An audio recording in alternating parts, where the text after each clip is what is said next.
just a few slides on disconnecting from short-term developments. And I think you put quite diplomatically on what is happening in Estonia, but I think it's a textbook example of how expensive can populism be.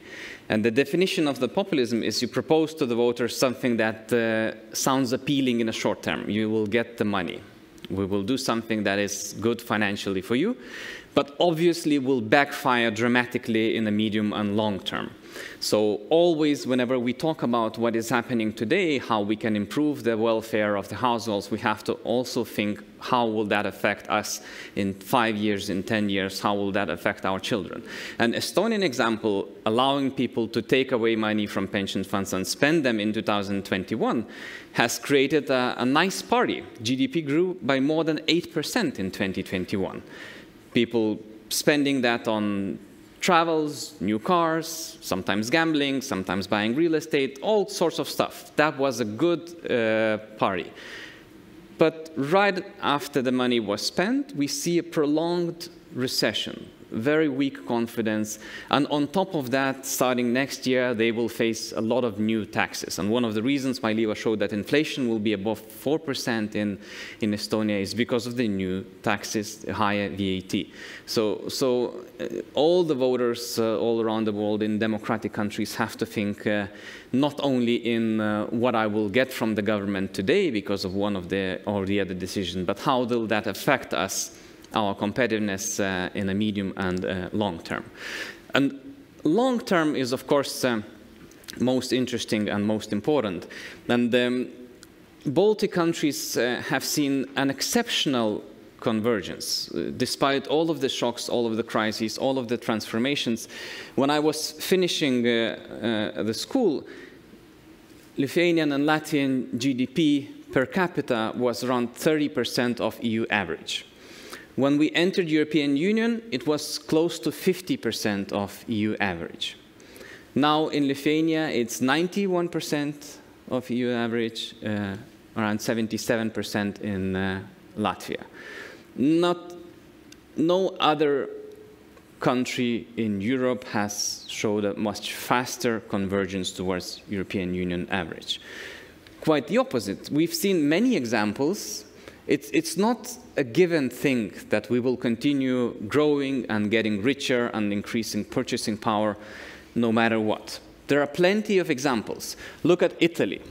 Italy, 25 years ago, it had GDP per capita 125% of EU average, 25% above EU average. Now it is below EU average.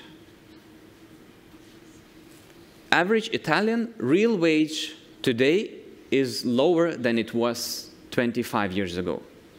They're not richer, they're poorer.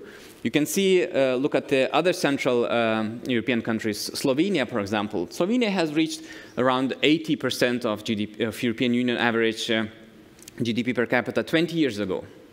No convergence ever since, stayed there. So it is clearly, we can talk about more dramatic examples where Greece is now below all the Baltic countries, same with Portugal.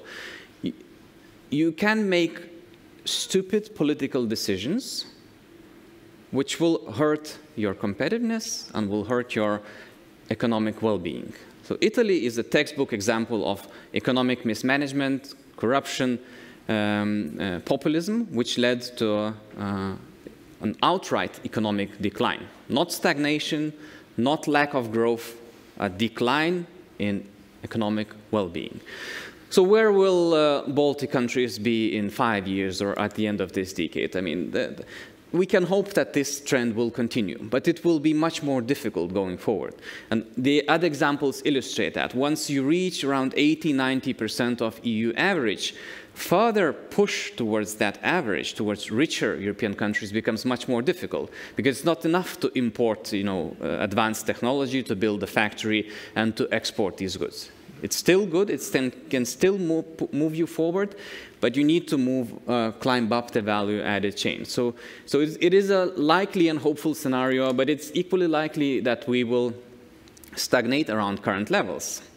GDP growth will be similar to the EU average if we do not invest enough into human and physical capital, and the convergence will stop like it did in many other Western countries. It can happen that we will experience a decline, like Italy did, Greece did, or Portugal did. And it will depend a lot on political decisions. It will depend a lot on business decisions. And part of the Baltic success story, and to answer where we will end up, higher, at the same level, or lower, will depend, of course, on if we understand how we ended up with this extremely successful convergence towards most rich European countries. And that answer is opening up economies. And you can see that the break happened close to the accession point towards European Union. Back then, our exports as a share of GDP was around 40–50%, and roughly doubled since then, mainly on the back of exporting more into European countries. So entering European Union, of course, was the big factor which has allowed to become most open economies in the world. And of course, this is the path forward. It is unlikely that we will be able to expand and compete in Southeast Asian countries. But for example, Lithuanian example shows that US can be among top 5 export markets. Whereas we see in case of Latvia, it's highly concentrated in Central and Nordic Europe and in European Union in general. But the European Union market is large enough. And now that the Western countries are clashing with China, now that there is more nearshoring and friendshoring, this is the opportunity for Baltic countries to expand ever more and take even bigger market shares in exports. So it's not only that we have been exporting more to the rest of the Europe, but we have been climbing up the value chain. And the red curve here shows the index of complexity, complexity rankings. When we entered the European Union, we were among top 50 countries around the world, how complex products we can produce, and how widespread they are around the world. So diversity and ubiquity, how many different things we produce, and how many competitors there are for these goods, how quickly can be replaced for our clients.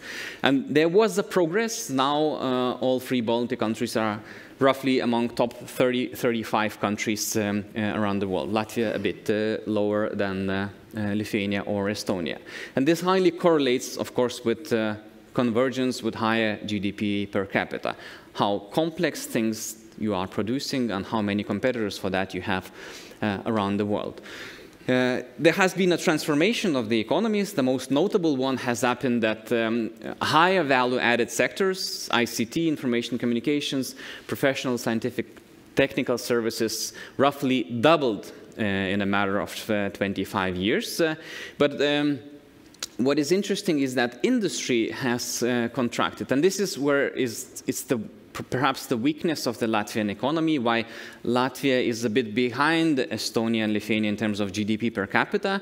You can see that the industry share has dropped from 25% to around 16–17%. So big loss of the industry share. This has not happened in Lithuania. In Lithuania, industry remains more than 20% of GDP. It was the transformation within the industry, higher value-added manufacturing, replacing lower value-added manufacturing, but still has allowed to export more goods. But at the same time, we see that also in Latvia, the share of employment in high-tech, knowledge-intensive sectors increases in all 3 Baltic countries as well as in Latvia. And I think going forward, yes, finding ways to expand manufacturing capacity is one way, but another perhaps clearer and less used and expanded sector is services, where we can, and Lithuania was a success story during the last 15 years here. You can see that we had export as a share of GDP was only 10%, lower than in Latvia and Estonia. Now it is up to 27%, thanks to expanding transport sector, to the Western countries, to EU, disconnecting from Russia and other Eastern markets, but also higher exports of higher value-added services. And this is also happening in Latvia. You can see almost exponentially export of financial services, IT and telecommunication, other business sectors have been growing during the last 10 years. But this is the area where there's still most room for progress. As you can see, as a share of GDP, there hasn't been a lot of tangible progress yet, unlike in Lithuania, where it has doubled over the last 10 years. Now, finally, what is to be done in order to ensure this continued convergence and climbing up the higher value added chain? And Liva already mentioned that wages continue growing rapidly, and it is nice for households. They expect that, especially in an environment where prices have increased a lot.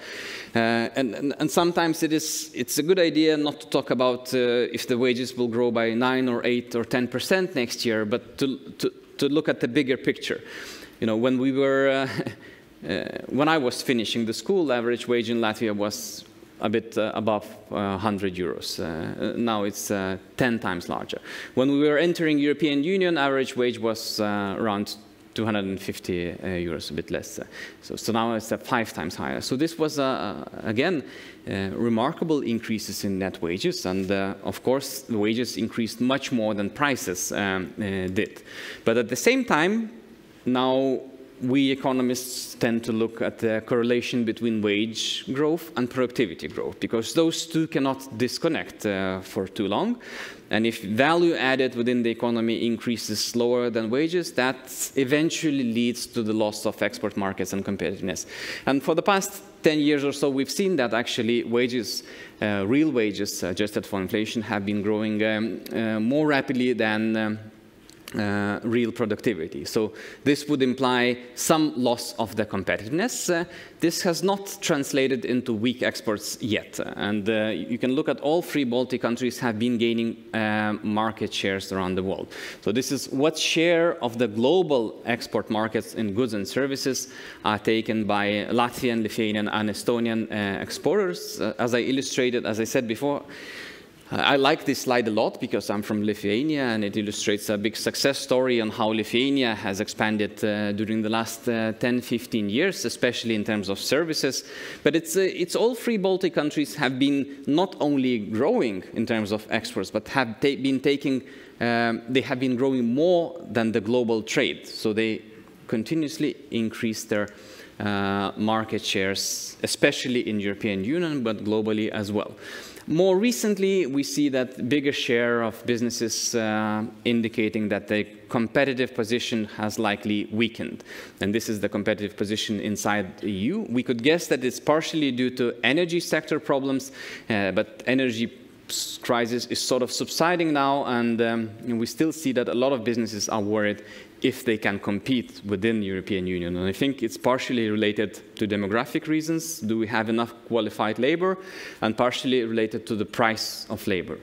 And it's very difficult to solve these problems together, because if you have shortage of employees, wages are likely to be pushed higher. Demand for labor is strong, supply is weak, price of labor will go up. So the only problem to maintain competitiveness is, of course, to increase productivity. And for that, you have a few solutions. I mean, even very briefly, we see that unit labor costs have been rising. That is the consequence of wages increasing more rapidly than productivity. But at the same time, why we have not lost market shares yet, we are competitive, and especially Latvia and Lithuania. And this slide also explains partially why Estonian economy has been underperforming during the last 2 years. You can see that their relative productivity, adjusted for labor costs, is now much weaker. And it compares now to Swedish or EU average levels, where Latvia and Lithuania, despite rapidly increasing wages, have maintained cost-adjusted productivity. So going forward, we will need 3 components how to continue converging and approaching the most developed European countries. One is, of course, policymakers, what I have talked about, avoiding the populist decisions and focusing on government effectiveness, rule of law, regulatory quality. In all of these areas, Latvia has progressed a lot since the accession towards European Union, naturally. But measuring, for example, government efficiency, we still lag a lot behind the most efficient countries in the European Union, for example, Sweden. So continued progress in governance and rule of law and the efficiency of economic policy in general is one clear solution. Another problem or opportunity or obstacle that needs to overcome is human capital. And we know perfectly well that all three Baltic countries are aging rapidly, and the working age population is shrinking and is expected to shrink by almost 200,000 in Latvia by the end of this decade. So that's an even bigger loss of human capital. And there are a few solutions to this problem. One is actually changing how we define working age population. Not very popular in many cases, but if we think that you can still be efficient and work in many cases and share your experiences then the solution, we have a solution. There's no shrinking in the working age population. And this is not, of course, not everybody wants to work until they're 75, but my mother is 76 and she still works part-time, not because she needs to, but because she wants to. And there are a lot of people who can do that. And Japan, I think, is a very good example where every second person aged 70 to 80 is still employed part-time. And you need solutions of flexible employment laws, where how you define the working week and working day, and perhaps even tax subsidies for those who are working after they retire, to encourage them to stay if they want to, at least partially, in the labor market. So again, it's not always a pleasant and easy solution, but Japan and some other countries have illustrated that it works perfectly fine. Even elderly people are happy to stay. I mean, look at Warren Buffett and Charlie Munger. They're like 95 or something, and much. If you listen to their press conference, how they present what they have done, they're witty, alive, and sharp as a pencil. So it's not for everybody, but I mean the definition that you work until 65 and that's it, it's really outdated in the 21st century. One solution is migration, but it's not going to happen here because of the many reasons. I think we may have slightly positive net migration trends going forward. It was very negative until now, but the wage gap between EU and Baltic countries has narrowed. The quality of life is very good. We don't have 40+ degrees during the summer. We don't have fires, not so many at least. So going forward, I think Baltic countries will be an attraction for many people to live and work. But it's quality of human capital that we have to focus. And in industry, for example, the amount of manufacturing, real manufacturing, has doubled in this business cycle since the beginning of last decade. People that are working in manufacturing has shrunk, actually. So a lot more is being done with the help of the automation, robotization, and so on. So this will continue, so we can solve this with the new technology.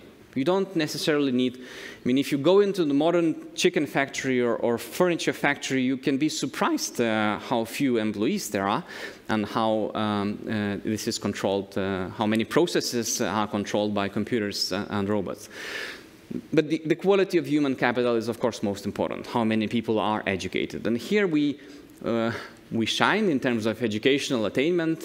One of the highest shares in the European Union of the people who get some sort of education above the secondary level, university or technical and so on and so on.